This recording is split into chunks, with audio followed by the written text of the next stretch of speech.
Um, that's all right.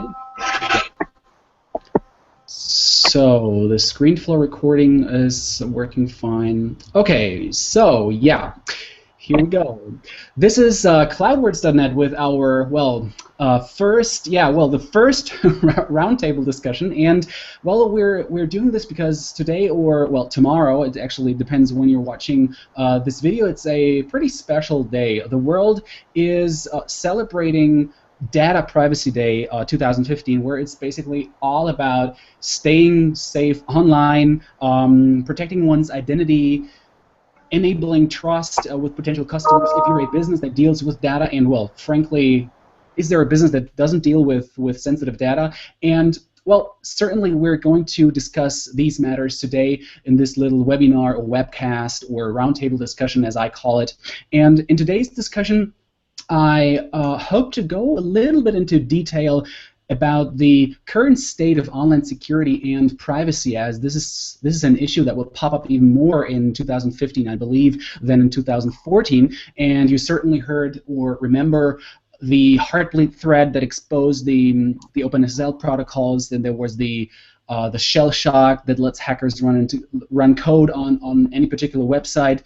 And on the other hand, maybe a little less technical aspect of the debate is the current NSA debacle, which poses questions: what kind of data is actually secure, and what kind of data can and should be in the open, and what should rather be kept in private. So if we see, for example, the current numbers, 14% of internet users use encrypted only, 14% use encrypted communication.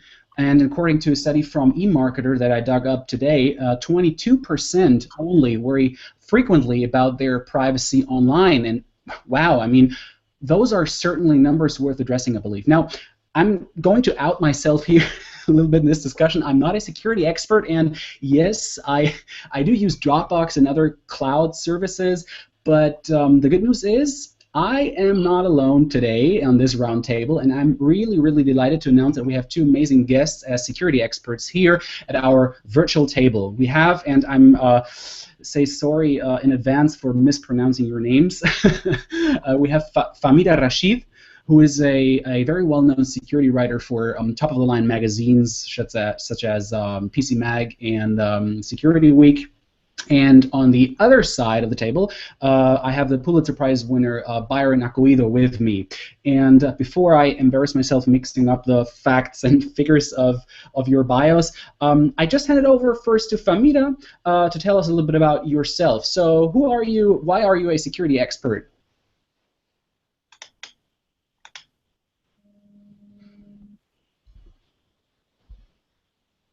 Hello?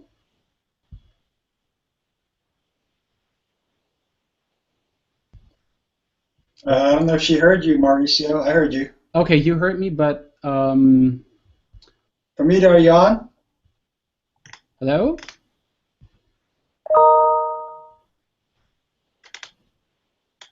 Okay, Byron. Then we start. Then we start with you. Maybe we can get this to work. So then tell us a little bit about yourself, and until we wait till Fahmida is going to reconnect to this hangout. Yeah, I've been a journalist a long time. I'm now editor-in-chief of ThirdCertainty.com, which is a new news analysis and discussion and tips website for individuals and companies that are trying to deal with all these cybersecurity exposures. We just launched the website officially last November. Prior to that, I wrote extensively about this topic for 13 years at usatoday.com, where I was a technology writer. And as the threats expanded, it began with spam, sort of a mild threat seemingly, but then expanded into malware and denial of service attacks and data theft on a large scale. I've been writing about all that stuff since the early 2000s. And Fahmida has as well. She's done it more. She's doing it on a freelance basis, writing for a lot of the top tech websites and news sites that cover security. And as a matter of fact, she just joined us, Third Certainty, as one of our top contributors. So yeah, we both kind of see each other and hang out at the same conferences that are on this topic. So yeah, it is a big, complicated topic, and it's not one that's going to go away.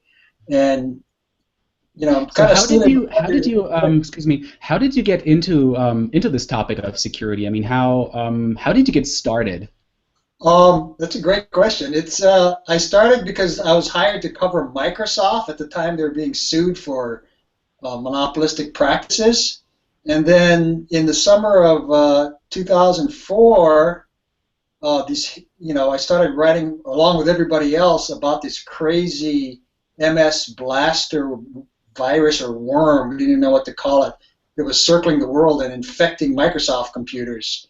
So that's kind of how it began. I was like, wait a minute, Microsoft, the largest software development company on the planet, one of the richest, all of a sudden now is this huge vulnerability. All of its Windows computers can be infected in a matter of hours.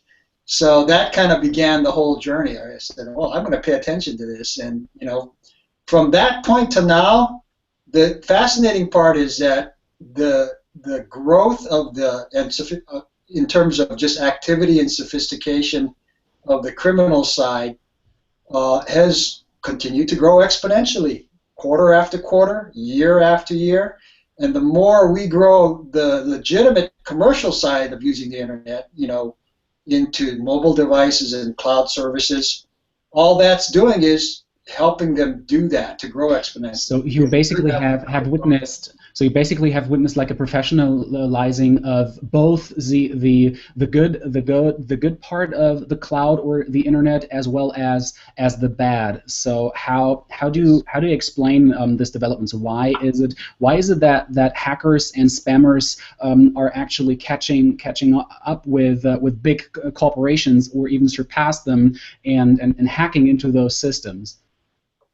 Well, I think it's kind of the other way around, Mauricio. What's happened is the corporate sector, the business world, and the government organizational world has moved to adopting the internet for commercial purposes. And the internet is a great tool. I mean, it's a fabulously powerful tool that democratizes information. But that said, it was never built for secured transaction. It was built for a distributed, anonymous transaction, which is absolutely perfect for anybody with criminal purposes in mind. So that's really, every time we expand our use of the internet, we still have not taken care of, the previous generation of vulnerabilities that have been exposed, and we're creating more and more open doors and windows. Like I said, what would be the ideal steps? So what would be necessary to do in order to really prevent or to make those threats a little smaller or to attack those threats? So what is actually needed so that we are more secure on the internet, or basically that companies are more secure, or give more security, have more security measures in place, or what would be a solution for this scenario? Well, personally, I think the solution is very easy to describe, but it's very difficult to actually make happen. It's very simply, I think all individuals and all companies and all organizations must be aware of the problem and take on the burden of being aware of it and doing what they can as an individual and as a company, to use the internet more safely and securely, and to think about things of the data they're collecting, and also, the data they're collecting and storing that belongs to others, that belongs to us. Mm. So that's starting to happen slowly. I think, and I'll turn this. Are you on, Fahmida? I think she's listening. I think there's plenty. There's plenty of, and you can disagree with me anytime or support what I'm saying. I think there's plenty of technology and smart, and there's tons of money being thrown into technological solutions, defenses, and systems. But that's only less than half the battle. The rest of it is, like I said, each individual and each company must take on the responsibility. I mean, I really do mean each individual, you and me and everyone else. Exactly. So I think we have Fahmida on again. So maybe you could do you hear us? Yeah, you hear us, right? Maybe you could yes, just I do. briefly I'm really sorry about you could just briefly introduce yourself to our discussion here. I am Fahmida Rashid. I am a security and privacy journalist. I write for several publications, both mainstream as well as B2B. There's certainly Dark Reading, Security Week, PC Magazine, etc. And I've been talking and writing about security issues for many years. I think while many things have changed over the past few years, many things still stay the same.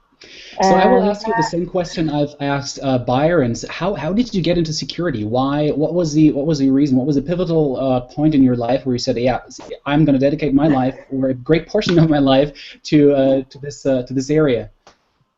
well, it's a chicken and egg question. I don't know if I'm in security because I am very paranoid about everything, or if I became paranoid because I started writing about security. I actually started out as a professional developer and network administrator. So a lot of the issues that we talk about now, we write about, are things I did as part of my job, where I was worrying about hackers coming into my servers and stealing our data. And this is decades ago, and we were already thinking about it then. So once I got to the point where I was seeing all these things happening, I got very interested. And then that's where the level of paranoia basically came, where I'm always worried about who is looking, where it's going, and telling everybody who will listen that this is what's really happening out there. Yeah. So why?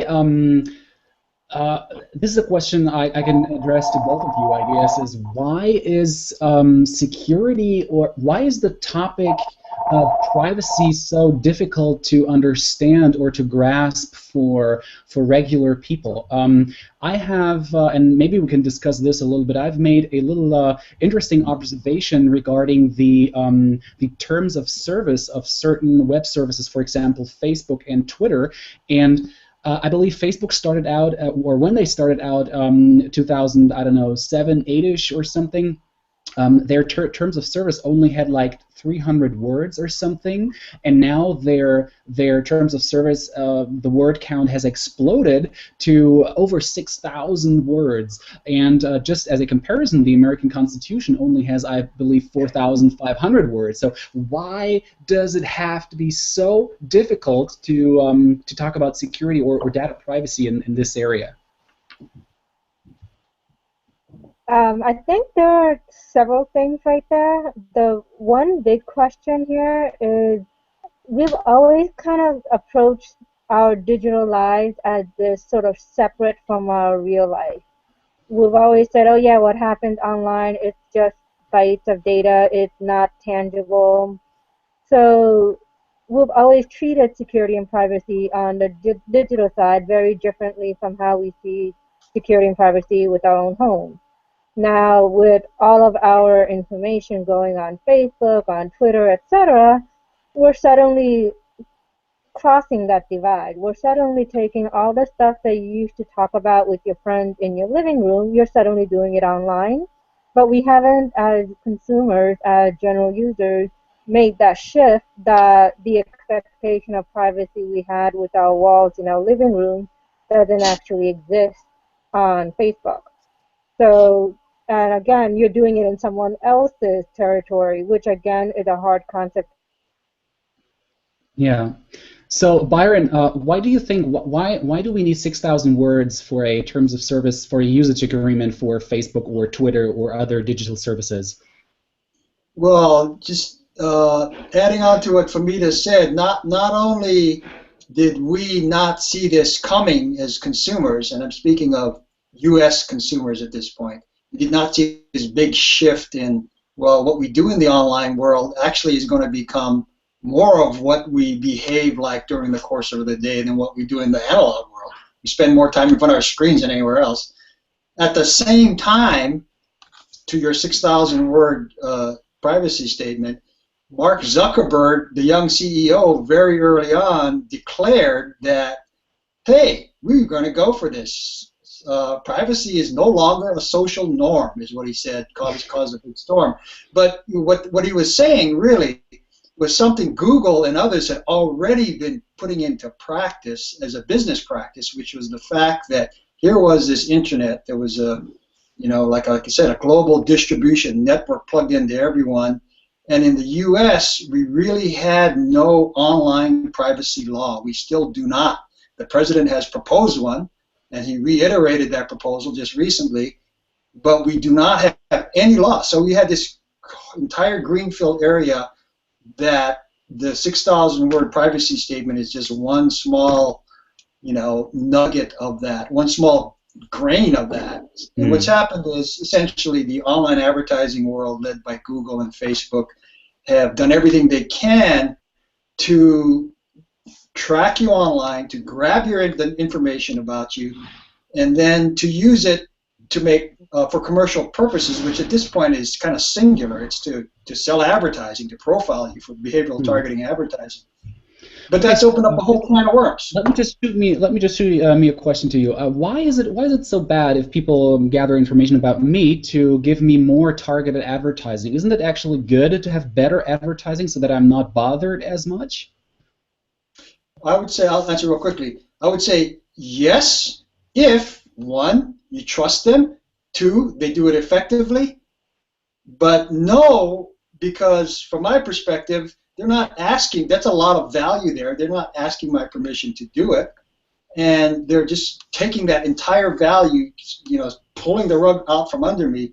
Everything I do online, they're owning because they can, technologically wise. Exactly. I mean, it's sometimes really scary if I've just was shopping on Amazon looking at a product and then I'm visiting, I don't know, a news website, and just then there comes the retargeting in place, where it's just coincidentally or not coincidentally, the ad that I was just browsing the product for is just appearing on the news website. So this is actually something, a development that I believe many people are actually not really aware of, only if you are maybe in the technology field and in the advertising space. So where do you think is this development going in future? So how much more sophisticated are advertisers going to become, and what can we expect to see in the next 1, 2, 3, 5 years?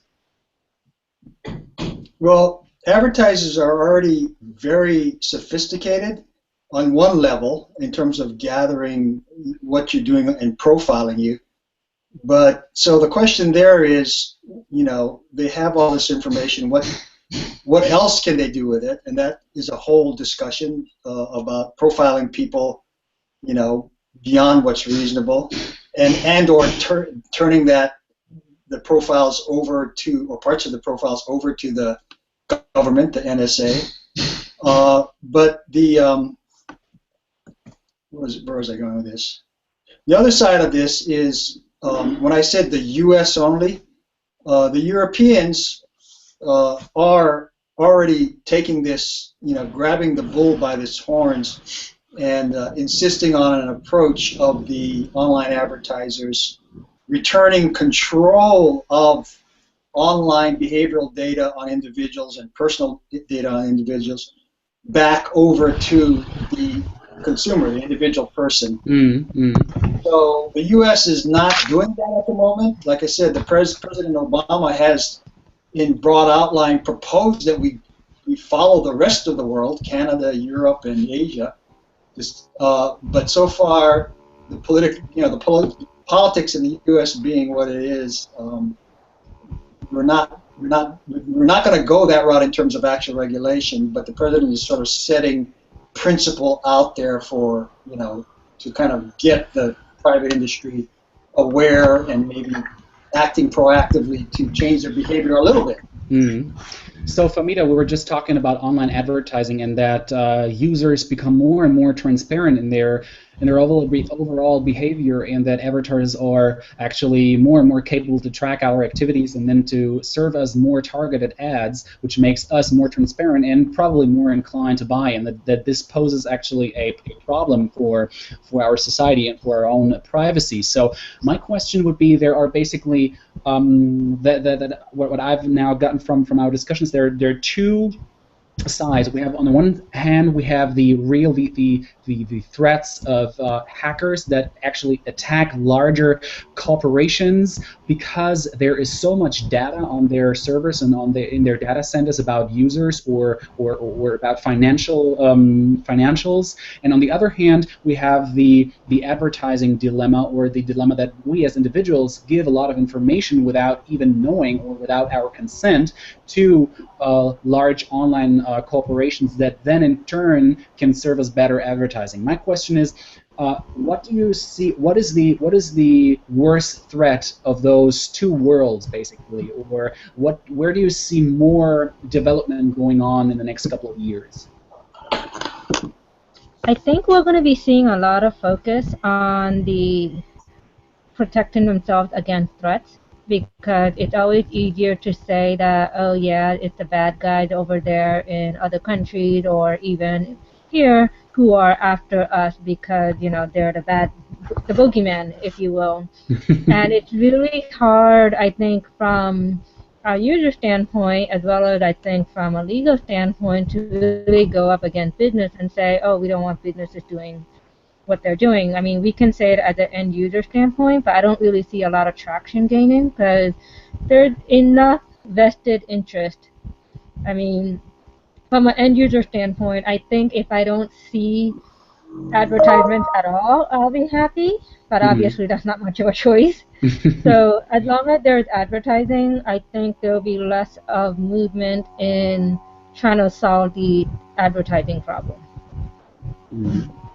So, Fahmida, I think you have written an article a couple of months ago. I can't really remember exactly now which magazine I dug this up. You basically said that someone is always listening. So, what exactly do you mean by that? Or is there any way we can protect ourselves so that nobody is listening? Or is this even something to strive for? Isn't it better to be 100% transparent?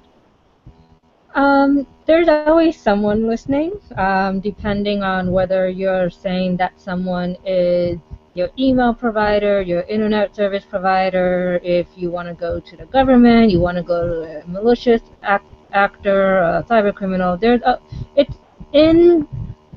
It's always in someone's interest to be listening. Now, what you don't want people eavesdropping, you have some level of control over that. If you don't want advertisers listening and tracking what you're doing, you can do things like clearing out cookies. You can do things. What I personally do is I actually have a website I use that's entirely separate from what I do. My sort of web surfing and my e-commerce are entirely separate browsers, and I do that on purpose. I do that on purpose so that if I am reading articles or just doing general web browsing, that is not something that, say, Amazon would be able to say, oh, I saw that you were looking at this. Let me offer you this as well. So I try to keep those two separate. So that way I am minimizing what Amazon is hearing, for example. Not to call out Amazon. Are you using a special browser, or are you just using two browsers? Or what just kind two of browsers. Okay, great. I mean, I'll have Chrome on one, Firefox on the other. At a given time, I would have IE, Firefox, and Chrome, or etc. I do also take advantage of the privacy mode that both Firefox, I think all three browsers, I'm not sure if Safari does, but all three of the major browsers definitely offer privacy mode. And again, if I'm logged into my email, I almost never do web searching from that browser because, again, I don't want those two to be linked. Because if I'm logged into my Gmail account and I do a Google search, then that is something Google now has, that this user has done this search. Yeah, interesting. As opposed to if I'm not logged in, and so. Yeah. So Byron, what do you think? Hackers or advertisers? Who's the evil? I think depending on your perspective, I think it's a toss-up because But I'd like to mention too that you frame the bad guys as hackers going after corporate data. Well, there's actually scammers that are using the data to attack individual consumers for scams, you know, ranging from ransomware, where they infect your computer and lock out your access and then ask you for $39.95 or whatever. Mm.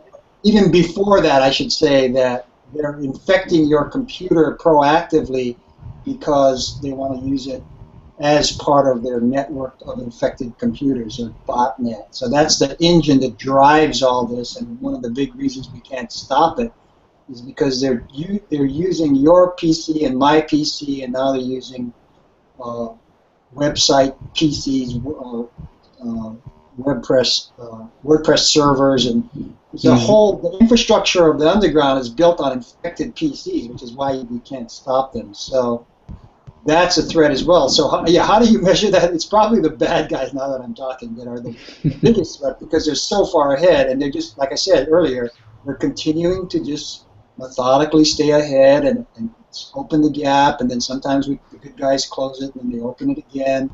Right now, we're not yet at that point where the good guys can tip that balance. I think we're getting there. I think it's going to take 5 or maybe 5 years at least to get closer to where the good guys are starting to really close the gap. So do we just need more? Do we just need more money, or do we need more time? Do we need better computers, or what do we need to be ahead of the curve, to be ahead of hackers and scammers? I think we just need a better informed public and corporate sector and government sector. And like I said earlier, again, we need, the big realization is the burden is on us and on each individual. And as this stuff is not convenient to do, the tools are out there. As Fahmida has said, she's doing what she can. You know, I do certain things. There are plenty of consumer tools out there, and we're going to be writing more about them. So part of this is our responsibility to get the information out.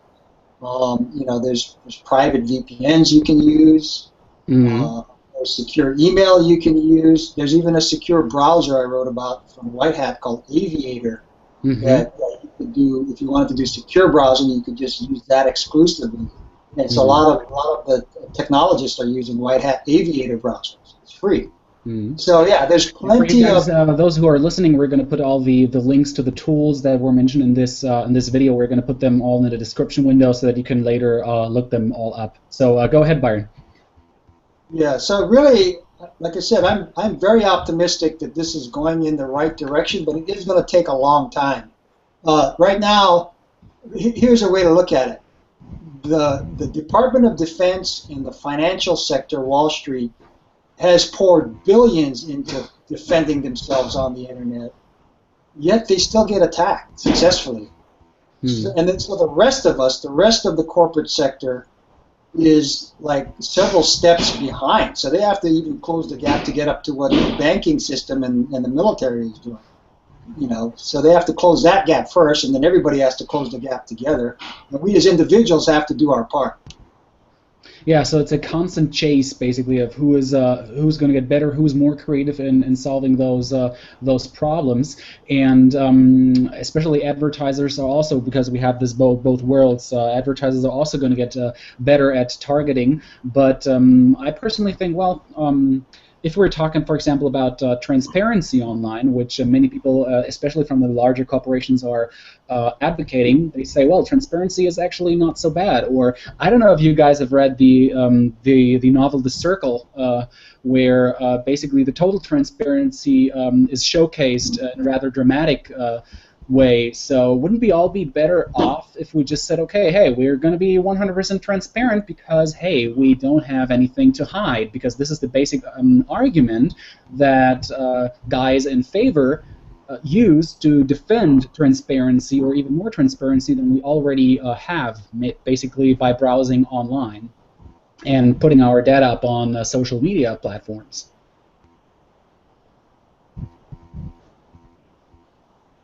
Go ahead, Fahmida. I think the challenge with transparency again is we don't realize, first of all, exactly when people are being transparent, exactly how much. I mean, there's, I think, a bit of a pushback that when companies are transparent, like these are all the things we do, we suddenly are taken aback. And as you mentioned all the way at the beginning, you know, the privacy policies have ballooned to several thousand words from when it used to be 500. And it's kind of a double-edged sword. We punish companies for telling us exactly what they're doing, and then we get angry when they don't tell us what they're doing. And I think Byron's point is very valid, that as consumers, we need to start taking control, that we understand that this is what we are agreeing to. Okay, I mean, but how transparency can is I not how can I just understand? So both ways. how can you help me understand my rights or my personal behavior online even better? Because well, maybe I'm not the average internet user because I'm very technological savvy and I browse the internet often. But for example, for my grandmother who just started to use Facebook, or for my fiance who's not working all the time with a computer, how can those people actually learn to protect themselves better in the online world? Well, I think again here it's a matter of understanding that it's the change in communication. You know, like with your grandmother, you know, I have the exact same situation with my family members. And the first thing I basically told them is, look, this is not your property. This is not your home you're having this conversation. Yes, you Mm-hmm. might be talking only to your friend, but you're using someone else's place. So an example I use is, imagine if you're sitting in a coffee shop and talking. You can't really accuse your somebody else from listening to you saying, oh, you know, I don't like this or I like this, and not doing something about it if you're doing it in a public space. And that's always been the first area that I think people need to understand, that there is no private space Mm-hmm. online. And You, I it think, might seem private, but it yeah. isn't. Yeah, exactly. And I think we have come to know the internet as a space of complete anonymity because we can leave comments wherever we want in some newspapers, and we have a lot of trolls they're just leaving spammy comments, or they're just harassing other people because they don't have to put their real names in there. So people have to come to see the internet as the complete anonymous space, but. This is just the public perception, and the real perception is what I think is what we're discussing right now, is that it is, well, basically the complete opposite, that we're not completely anonymous, that on the other hand we're totally, or not totally, but to a large degree transparent. So Byron, what do you think about that?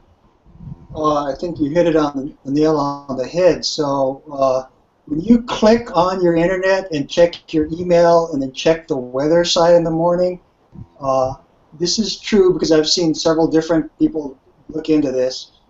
You are being tracked by over 200 different entities just by doing those two activities. So we already have ultimate transparency. So I would ask you, look for the person who is making the largest cry for ultimate transparency, and then ask him what his motive is. Because when you have ultimate transparency in a place where you don't see it happening, you know, right now all we've been talking about is, well, that's okay, it's benign because they're just going to send me, you know, ads of stuff that I'm interested in, and sometimes I get it right, sometimes I get it wrong. I'm Mm. familiar with that with newspapers. But really, you have to ask yourself, they're putting all this energy and money into collecting this data and profiling you, you know, 3,000 different ways, literally, after a short period of time, and then never losing that data. So then you have to ask yourself, what else are they going to sell it? Who else are they going to sell it to? They're going to sell it to whoever has demand for that data, whether it be your prospective employer, whether it be a drug company that wants to pitch you drugs, or a medical service that wants to pitch you surgery, or, you know, the list is endless. You know, and there is good information about this, that this other activity for profiling people that crosses the line, in most people's mind, I would think, is already happening at a large scale. There's big data broker companies out there. Axiom is one of the biggest. Hmm. but also the credit bureaus, Experian, etc., are also participating in this kind of profiling where a reasonable person would say, that is not fair. How do you know that about me, and why are you using that against me? So that's what's going on. Yeah. So I just wanted to briefly touch on a topic that has come that we get a lot of emails about, and that a couple of experts that I've interviewed already have told me is the topic of the Internet of Things. Because now we are really diving there into a whole other topic where basically the two worlds of online and offline things are basically melting together or merging, and there are a plethora of items or things that we have in our homes that actually get connected to the internet. And maybe you could briefly expand a little bit on what that means to society and to us in general. I think we have a habit of thinking of Internet of Things as those sci-fi movies from the 80s and the 90s where your house talks to you and cooks dinner for you. And people don't realize that the fact that you can sit at home and look on the website to see how your dog is doing over your webcam, that is the Internet of Things. Like, it's not having a fancy smart house, like just the fact that we have webcams that you can log in from outside, the Nest thermostat, like all these little things that we think about just making our lives easier is what the risks are. And, people say, oh, what's someone going to do with knowing what my dog is doing? Well, actually, they can case out your home now. They can see what nice stuff you have. Mm-hmm. So there is, as you mentioned, it's a bleeding between the digital and the physical space. And unfortunately, I think that's the way we're going to start getting people really concerned and paying attention, because now we're suddenly invading people's homes. Well, and our cars, the next generation of cars here is all embedded with sensor devices. This is happening because, again, because of really spectacular advances in, in chip development and, the cheapness of these sensors. When you turn on your Xbox for Xbox Live, now that's getting an audio signal from you, moving it up through the net into your account. So it's really, the Internet of Things really is, again, just that next level of the commercial side. We haven't even addressed, the problems introduced 5, and 10 years ago, yet now we're expanding the cloud on into mobile devices and the Internet of Things, more doors and windows and opportunities. And so what could I do as a consumer that really wants to indulge into the thermostats that actually connect to everything and that I can control completely? I really love the idea of controlling my home and everything is connected to my mobile device. What can I do to protect myself from maybe data theft or companies spying on my data? Is there actually a way to protect myself? Well, one thing I always recommend whenever people talk about this is, if you're going to have internet connected devices in your home, set up two networks. Have most routers nowadays are smart enough to have two that you can segment into two different networks. Use one network for your NAS. That network is what you connect your computers on, so that you're surfing the web and doing etc. And then the different wireless network is the one that your TV is using, that you're using for that webcam. So that way, if they get in on one side, they're not getting onto your actual data. Yeah, that's actually a great tip, and I think I'm going to do that right now with my network attached storage device.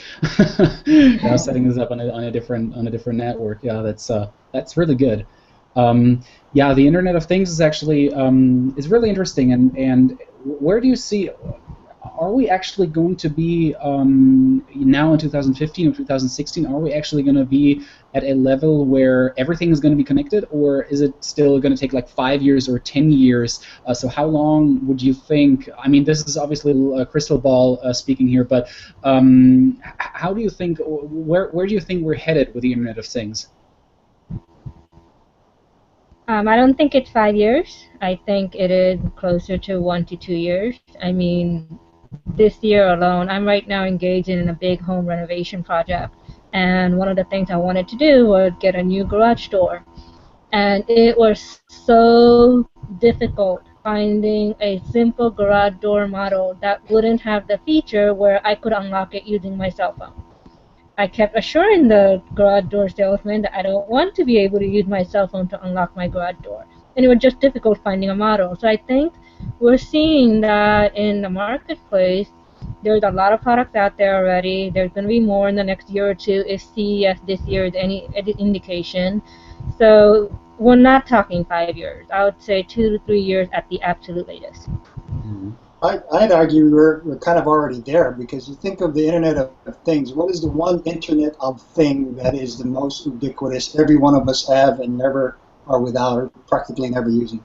Your smartphone, right? Mm-hmm. I mean, and then when you go to your apps to go download a free apps, I don't even download free simple apps anymore. I wanted to download a guitar tuner for my ukulele, and it's ridiculous. They want access to your contacts. They want access to your GPS location.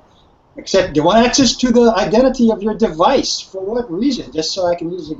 So that's the status quo at this point. So that is all being fed into this wider system, and I think again, it's each individual has to take the burden to really be aware of the thing that covers all of this.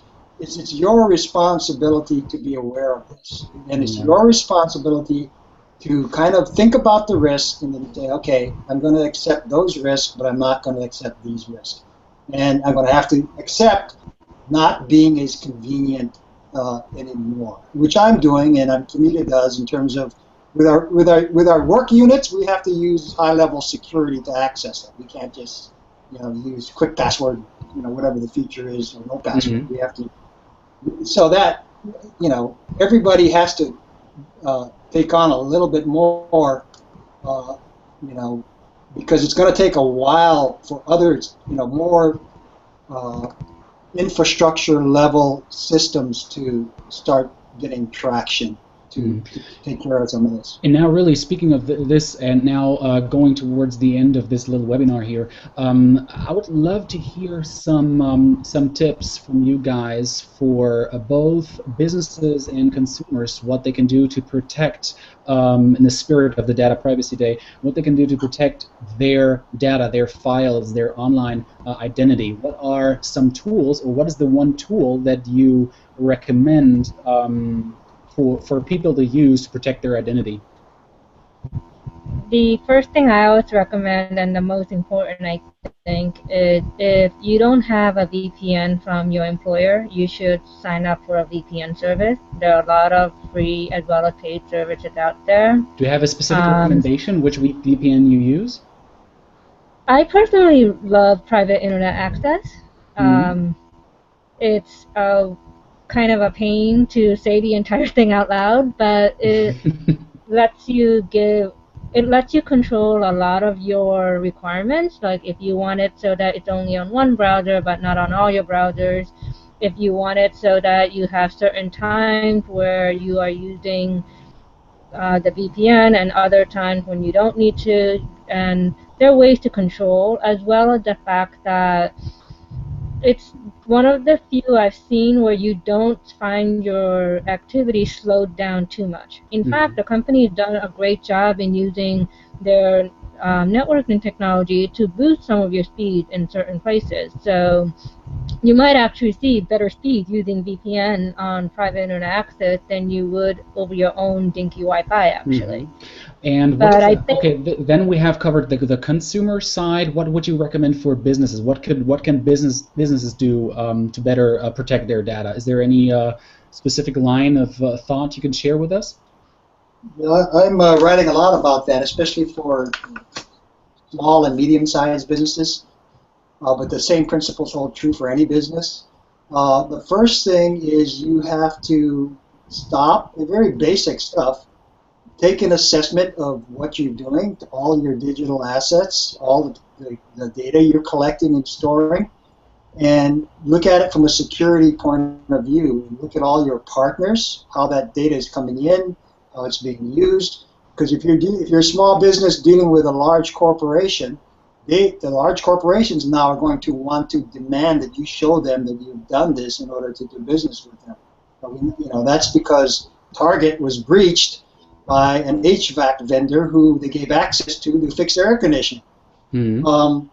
So it's really that basics. Be aware, assess your data, and then the next step, it's simple due diligence. Start research. Task somebody to go research what you should do, to categorize your risk, and then look at some solutions. And then at the end of the day, is there a business software solution that you can recommend to make some sort of data assessment or security vulnerability checks or something? There's lots of them. We go to conferences like RSA in San Francisco and Black Hat. It's overwhelming. There's plenty of technology. There's managed services. There's consulting. Mm-hmm. I'm familiar with Dell because I deal with them a lot. They specifically do services for small and medium-sized businesses. It's really up to you. You've got to do your homework. But the first step is to realize that you are under attack. Even if you have 5 employees or 10 or 50, you will be under attack either for your data directly or because you're partnering with somebody and they want to get access up the supply chain. So it's your responsibility to deal with it. Understand it, go get help. And then once you do that, then you've done a baseline, and now you have a baseline to work off of, even if you are ending up having to use a consultant. But you can make a choice. Yes, you can spend more than your revenue on security. Of course, that doesn't make any sense. But you do need to do security, so you need to know what the risks are, and then make decisions where you're thinking about the risk and saying, well, I can accept this risk, but not that risk. So what are the choices and what's reasonable? Yeah. So where are you then headed with your company or with your website, Third Certainty? What's your overall plan for the future? How are you going to plan to develop? Are you going to or do you already have services that you offer businesses that you would like to tell people about that are watching this video right now? We're just getting started. Like I said, we officially launched in November.